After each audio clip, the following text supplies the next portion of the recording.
Bismillahirrahmanirrahim. Alhamdulillah. Allahumma salli ala sayyidina Muhammad wa ala ali sayyidina Muhammad. Amma ba'd. Al-majalis Ar-Ramadhaniyah hari ke-24. Lanjutan pembahasan tentang An-Nur wal-Dhalam. Masih kitab Al-Ibriz. Bismillahirrahmanirrahim. Qala al-muallifu rahimahullahu ta'ala wa rahimah Syekhuhu Sayyidi Abdul Aziz wa rahimah al-imamin jami' masyikhina wa jami' ahlillah ala dawa ونفعني وإياكم ما فهمنا والسلام عليكم آمين. الدرجة التاسعة الظلام الداخل على الذات من الجهل البسيط في الجناب العلي أعني جنابه صلى الله عليه وسلم مثل أن يعتقد في النبي صلى الله عليه وسلم صفة ليس هو عليها ولكنه بحيث لو علم لا رجع فهذا الظلام الذي في هذه المرتبة يفوق الظلام الذي قبله فإن النبي صلى الله عليه وسلم هو باب الله عز وجل ومن جهل الباب وضل عنه فإنه لا يمكنه دخول الدار أبدا فلولا هو صلى الله عليه وسلم ما صح لنا إيمان بالله ولا شيء min khairid dunya wa khairil akhirah.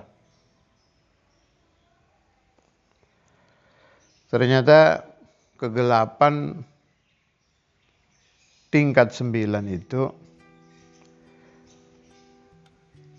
yang masuk ke insan berasal dari jahil basit di dalam memahami Rasulullah sallallahu alaihi wasallam. Siapa-siapa yang mempunyai i'tiqad, mempunyai keyakinan, punya pemahaman tentang Rasulullah sallallahu alaihi wasallam dengan satu sifat yang Nabi tidak bersifat seperti itu, maka dia mendapatkan 9 titik kegelapan. Dia memasukkan ke dalam zatnya 9 kegelapan. Ini kalau jahil basit, bodoh memahami Nabi tapi tidak kaku, tahu dirinya bodoh, dinasihati masih bisa. Ini satu pemahaman ya yang saya ingin dihilangkan dari siapapun yang mendengar suara saya ini, dari siapapun yang bodoh tapi jahil basit. Sebetulnya saya sendiri dan rata-rata para talabatul ilm memang bodoh ya.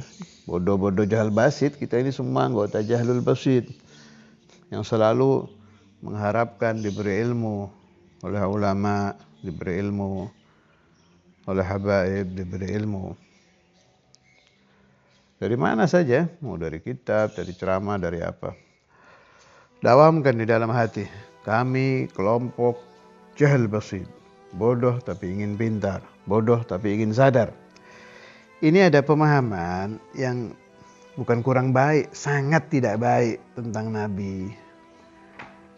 Dan gara-gara tidak memahami hal ini tuh muncul. Dulu zaman saya masih di Darul Hadis ada kitab dari kalau nggak salah namanya Salman Rushdie ya, gitu.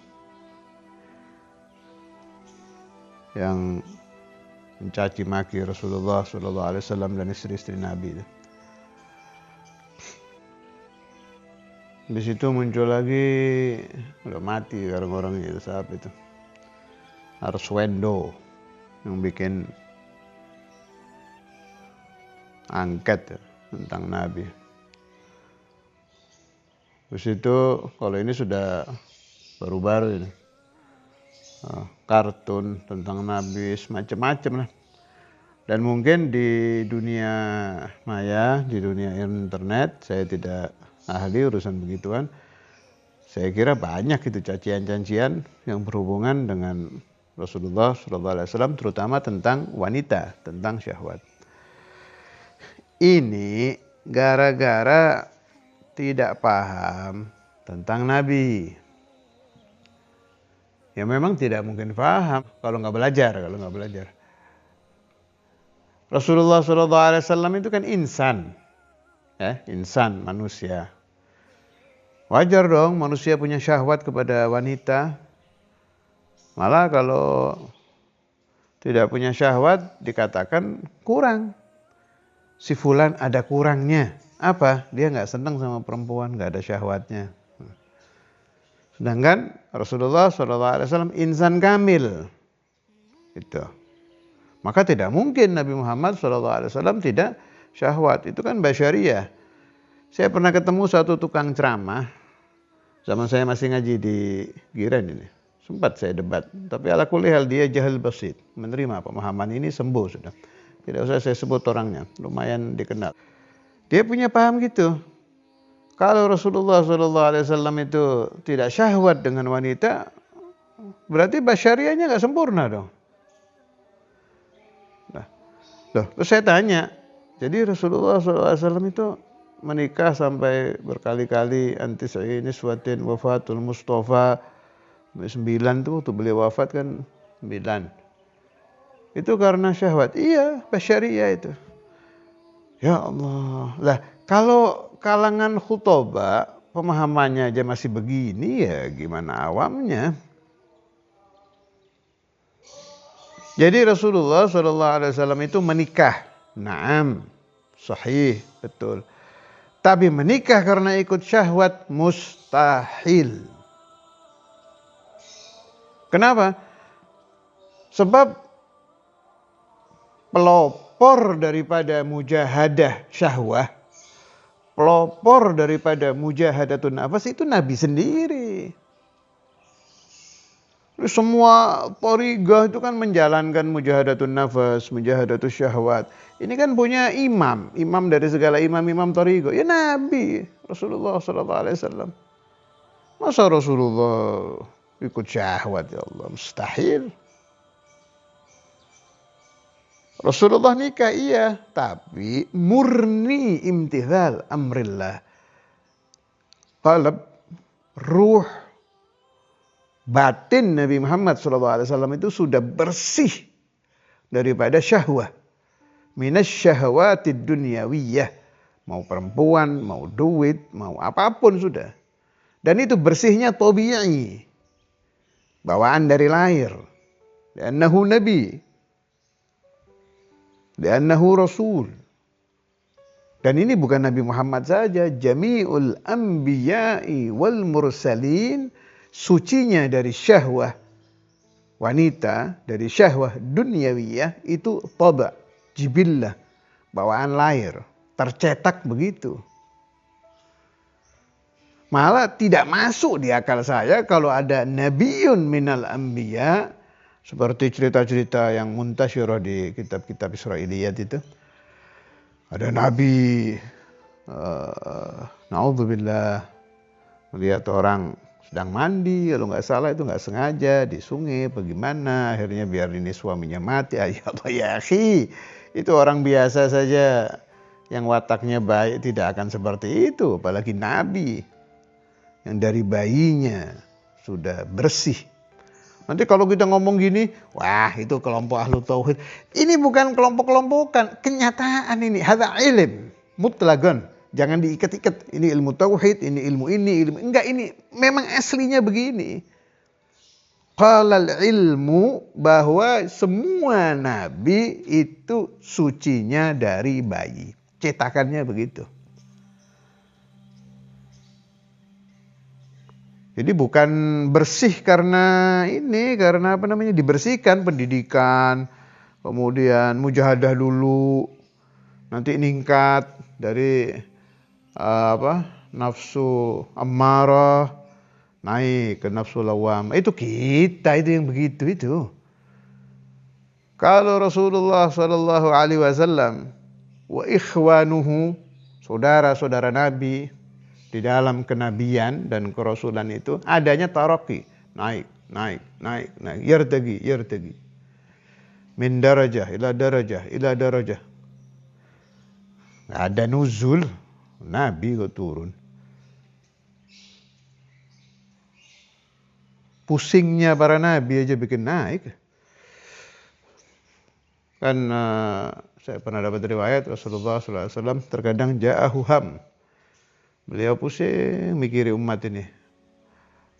Mikiri kalau zaman beliau masih hidup ya. Paman-paman beliau yang belum masuk Islam kadang pusing. Itu pusingnya itu naik. Tidak menyebabkan seperti kita pusing kan kadang ibadahnya turun, kadang keluar omongan tidak ada. Nabi dia, akhi Nabi, Rasul. Allah. Engkau kalau melihat muka salah satu dari para nabi, apalagi Nabi Muhammad SAW, bersih. Tertular cahaya kenabian kita. Meskipun kitanya nggak dapat cahaya kenabian, kecipratan saja. Kecipratan, anwarun nubuwah. Saudara Imam pernah mengatakan kenapa ahlul hadis itu muka-mukanya bersinar, muka-mukanya enak dilihat. Tampannya itu tampan beda. Enak dilihat. Lihat aja mukanya Sayyid Muhammad Maliki, Saudara Imam, terus apa lagi itu, al-muhadithin. Sebab mereka kata Saudara Imam itu kecipratan, anwar nubuwah. Kalau bahasa saya itu ketularan. Tapi ketularan kebaikan, tertular, deket aja, ngelihat aja sudah itu. Jadi malas maksiat. Kalau kita lihat muka-muka Allahumma ja'alna minhum, apalagi muka-mukanya anbiya mursalin, muka-mukanya nabi, muka-mukanya orang-orang yang kecipratan cahayanya nabi aja sudah beda kita. Lah, di diri Anda sendiri aib kalau Anda ngintip orang mandi, ngintip orang lagi mandi di sungai, apa malu kita sendiri dengan diri kita sendiri, malu. Ada rasa malu melakukan sesuatu yang tidak pantas. Ini nabi nih. Nabi mana saja itu suci dari lahir. Cetakannya memang cetakan suci. Jadi jangan sampai kita berpikir ada nabi. Ini kalau saya maksud ada nabi bukan Nabi Muhammad ya. Jami'ul anbiya mursalin. Apalagi Nabi Muhammad SAW. Menikah karena ikut syahwat. Mustahil. Tapi sayang ini paham ini sudah di mana-mana. Jadi tercipta di dalam pikiran orang-orang yang bodoh dalam ilmu tauhid itu basyariyah, nggak apa-apa. Malah dipakai dalil. Ya wajar lah kalau ente senang perempuan, asal nikah. Nabi-nabi juga begitu. Wah ngawur. Hadza kullu minal jahl. Wal jahl man sya'uhu, tidak mau ta'lim. Gara-gara tidak mau belajar, ya hanu alim. Jadi begitu. Nabi mana saja, Rasul mana saja, apalagi Nabi Muhammad SAW, mustahil menikah karena ikut syahwat. Fi ulama'una di kitab-kitab beliau banyak membahas ini. Al-Alamatud Dunya Sayyid Abdurrahman bin Abdullah bin Fiqih dan lain-lain banyak. Imam Al-Ghazali fil Ihya. wa ghairuhuma min ulama'ina. Asal dibaca saja kitab-kitabnya bifahmin sahih. Apakah tidak adanya syahwat Nabi itu mengurangi basyariyah? Ya enggak. Ya enggak. Tetap nikah kok. Hanya melaksanakan perintah Allah Ta'ala. Justru kalau Rasulullah SAW menikah syahwat, maka ajaran syariat, kalau kita tidak boleh ittiba'u syahwah, jadi hilang. Dan itu mustahil. Innallaha la ya'muru bil fahsya. Allah Ta'ala tidak memerintahkan fahsya, keburukan. Ittiba'u syahwah termasuk fahsya. Coba sekali-kali baca manaqib Syekh Abdul Qadir Al-Jailani bifahmin, dengan paham. Direnungkan betul. Setelah itu naikkan pikiran Anda. Ini Syekh Abdul Qadir Al-Jailani ini seujung kukunya Nabi Muhammad SAW. Sudah seperti itu mujahadahnya. Gak bisa diganggu syahwatnya itu loh, sudah seperti itu. Baca itu di Nurul Burhan, Jainuddani. Tidak naikkan paham kita fakaifa bi Rasulillah sallallahu alaihi wasallam. Jadi semua itu mau nikah dengan Sayyidatuna Khadijah radhiyallahu taala anha, waalaihissalam, mau nikah dengan Sayyidah Aisyah, istrinya Nabi, yang mana saja semuanya imtithal amrillah azza wa jalla. Memahami kalau Rasulullah SAW itu tidak pernah ikut syahwah, memunculkan nur di dalam hati. Tapi salah faham bahwa Nabi Muhammad SAW menikah ikut syahwat. Kalau jahal basit, Anda sudah memasukkan 9 titik kegelapan. Juga semua sifat-sifat Nabi yang lain, baca aja di Kutubus Sirah, baca di Kitab Tauhid, Siddiq, Amanah, Tabligh, Fadanah. Ad-darajatul ashirah, derajat ke-10, al-zalamud dakhilu 'ala dzati minal jahlil murakkab fil janabil aliyyi ala sahibihi afdhalus salah wa azkas salam. Mithlu an ya'taqida fihi sifatan laysa huwa 'alayha wa ya'taqidu annahu 'ala shawab fi tilka al-'aqidah.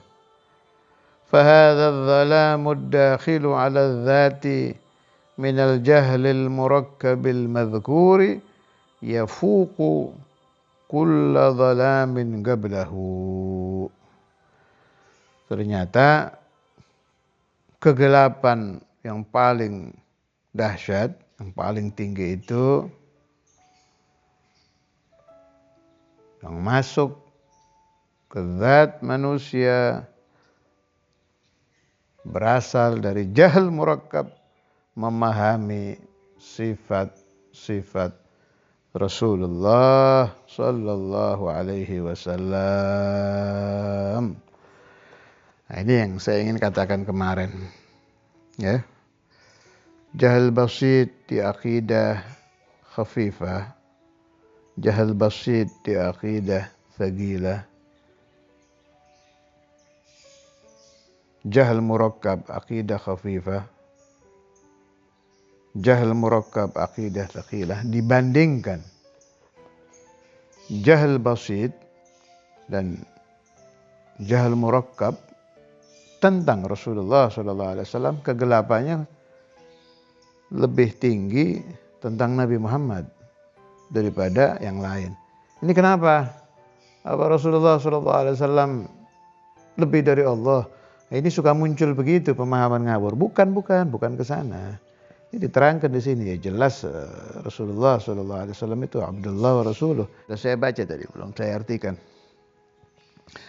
Fa inna nabiyya sallallahu alaihi wasallam, nabi itu babullah, pintunya Allah azza wa jalla. Wa man jahilal bab wa dhalla anhu fa innahu lam yumkinuhu dukhulud dari abada. Siapa yang tidak memahami pintu, maka mustahil dia masuk rumah. Mau lompat dari atas, nggak ketemu pintu ya nggak bisa masuk. Falaula huwa sallallahu alaihi wasallam as-sahha lana imanun billah wa la syai'un min khairid dunya wa khairil akhirah. Seandainya tidak ada Rasulullah sallallahu alaihi wasallam, tidak akan sah iman kepada Allah dan kita tidak akan mendapatkan sekecil apapun kebaikan dunia dan kebaikan akhirat. Ini bahasa kitab ya. Bahasa saya begini. Kenapa tidak faham wujud qidam baqa dan lain-lain tadi? Kegelapannya lebih sedikit daripada tidak faham tentang Nabi. Limadha? Padahal sana tentang sifat Allah, ini tentang Rasulullah sallallahu alaihi wasallam. Bukan karena Rasulullah sallallahu alaihi wasallam lebih dari Allah, bukan. Sebab kalau tidak faham dulu tentang Muhammadur Rasulullah, mustahil memahami tentang wujud qidam baqa gitu. Contoh Al-Quran. Al-Quranul Karim. Yang bawa Al-Quran itu kan Nabi Muhammad sallallahu alaihi wasallam. Kalau orang tidak beriman kepada Rasulullah sallallahu alaihi wasallam, fa kaifa yu'minu bil Quran, itu maksudnya. Apakah Rasulullah lebih tinggi dari Al-Quran? Tidak.